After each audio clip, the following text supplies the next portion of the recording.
তো definitely async user data obviously await করলাম, সেই ইয়েটা পেলাম, পাওয়ার পর ডেটাতে সেভ করলাম ডেটা ডট ফর ইচ, অর্থাৎ ওই অ্যারেটা ভাব, অ্যারের কথাটা ভাব, ডেটা এখন অ্যারে হয়ে গেছে, অ্যারেটার মধ্যে এই প্রথম ইয়েটা পেলাম অবজেক্টটা, ওই অবজেক্টের কাজে লাগিয়ে কী লিখবো, পি, এটা একটা নতুন তো তৈরি করে ক্রিয়েট এলিমেন্ট পি তৈরি করতে হবে প্রত্যেকবার, এবং ইনার টেক্সটে কী থাকবে না, এই সে এক একটা অবজেক্ট আসছে ডেটাটা থেকে, ডেটা ডট ফর ইচ মানে ডেটাটা থেকে, মানে প্রত্যেকটা ওই অ্যারেটার মধ্যে প্রথম অবজেক্টটা এলো, ওই অবজেক্টের নেম কির মধ্যে যেটা আছে সেটা যেন প্রিন্ট হয়ে যায়, কোথায় না পি ইনার টেক্সটে, পি ট্যাবে ঢোকাতে হবে ইয়েতে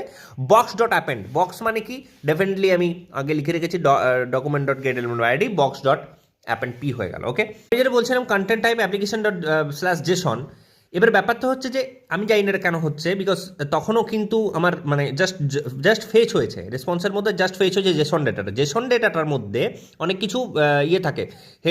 হেডার্স একটা বাই ডিফল্ট থাকে, দেন লেখা থাকে ধর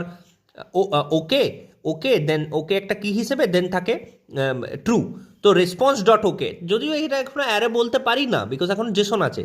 ইফ রেসপন্স ডট ওকে, এটা যদি ট্রু লেখা থাকবে, ওকে মানে ট্রু, আরও 200 কোড থাকে, 201 কোড থাকে ঠিকভাবে এসেছে কিনা সেটা বোঝানোর জন্য সিগন্যাল, রেসপন্স ডট ট্রু থাকে, দেন তখন কনস্ট্যান্ট ডেটার মধ্যে কী সেভ করো না, ওই অ্যারে বা অবজেক্টটা সেভ করো না, অ্যাওয়েড রেসপন্স ডট জেসন,